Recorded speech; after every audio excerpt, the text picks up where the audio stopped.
আজকে একটা দারুণ স্বাদের রেসিপি তোমাদের সাথে শেয়ার করছি, সর্ষে পুঁটি। তো সম্পূর্ণ ভিডিওটা দেখো, স্কিপ না করে, আশা করি ভালো লাগবে।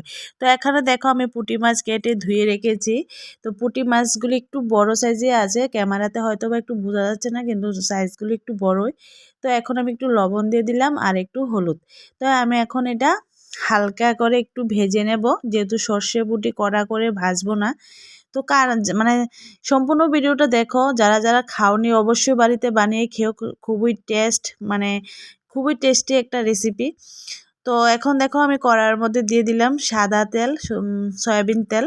তো সয়াবিন তেলটা দিয়ে আমি মানে মাছগুলি ভাজি, আর তেলের মধ্যে একটু লবণ দিয়ে দিয়েছি। তো তেলটা এখন একটু ভালোভাবে কড়ার মধ্যে লাগিয়ে নিচ্ছি। লবণ দেওয়ার কারণ হলো মাছগুলি যাতে কড়ার মধ্যে না লাগে। তো তেলটা একটু গরম করছি। তো গরম করে এখন আমি মাছগুলি দিয়ে দেব। আর মাছগুলি কিন্তু আমি সেরকম কড়াভাবে ভাজবো না, জাস্ট একবার উল্টিয়ে নামিয়ে নেব।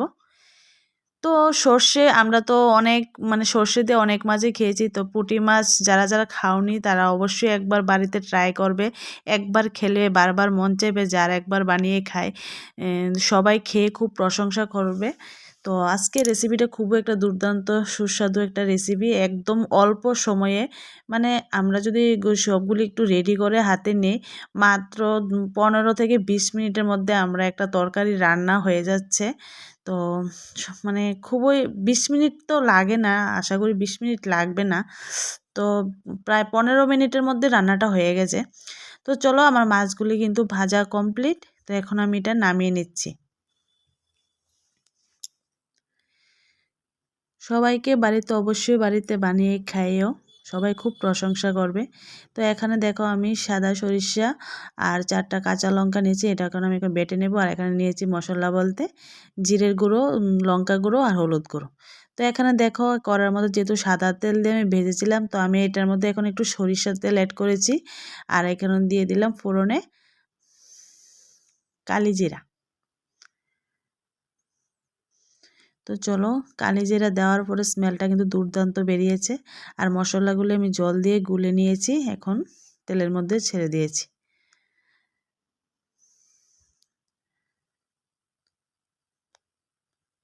তো চলো মশলাটা একটু কষিয়ে নিই। তো এখন আমি দিয়ে দিচ্ছি এই যে সরিষাটা আমি বেটে নিয়েছি কাঁচা লঙ্কার সাথে, আর এখানে দিয়ে দিচ্ছি সরিষার তেল। তো তেলটা দেওয়ার পরে মানে কালারটা কিন্তু খুব দুর্দান্ত আসে, এই জন্যই আমি সরিষার মধ্যে সরিষার তেল দিলাম।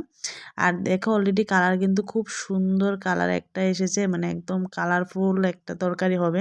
তো দেখতেই পাচ্ছ খুব সুন্দর কালার এসেছে। যেমন দেখতে হয়েছে বন্ধুরা, তেমন খেতে হয়েছে। তো গরম ভাতের সাথে মানে এক থালা ভাত খেয়ে নিতে পারবে এই তরকারি দিয়ে, খুবই সুস্বাদু একটা তরকারি। তো দেখো কালারটা খুবই সুন্দর এসেছে। তো আমি একটু কষিয়ে তারপরে জল দিয়ে দেবো, আর বেশি কষাতে যাব না, কারণ যেহেতু সরিষা আছে পরে তেঁতু হয়ে যাবে। আর এখানে স্বাদ মতো দিয়ে দিলাম লবণ। তো সামান্য কিছু উপকরণ দিয়ে আমরা এই রেসিপিটা তৈরি করছি, খুবই সুস্বাদু একটা রেসিপি। তো তোমরা বুঝতে পারছো যে গরম ভাতের সাথে এটা মানে খেতে খুব টেস্ট হবে।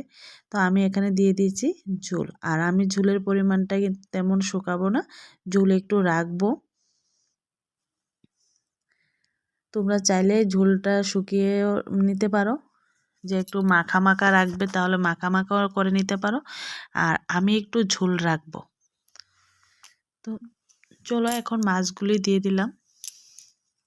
ঝোলটা কিন্তু আমি একটু ফুটিয়ে নিয়েছি। তো ঝোলটা দেখো ফুটানোর পরে এতটুকু হয়েছে, এখন ফুটিয়ে নিয়েছি, তারপরে এখন আর একটু ফোটাবো।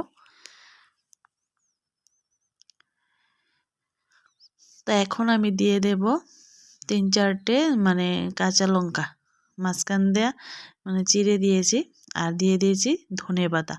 তো তোমরা চাইলে ধনেপাতা না দিলেও পারো, তো আমি ধনেপাতা দিয়েছি। তো দেখতেই পাচ্ছ আমি নামিয়ে নিয়েছি, একদম ঝাল তেল ঝাল সর্ষে বটি। তো খুবই সুন্দর হয়েছে দেখতে, কালারটাও দেখছো কত সুন্দর হয়েছে, খেতেও খুব দুর্দান্ত টেস্টি হয়েছে। তো আজকের জন্য টাটা, সবাই ভালো।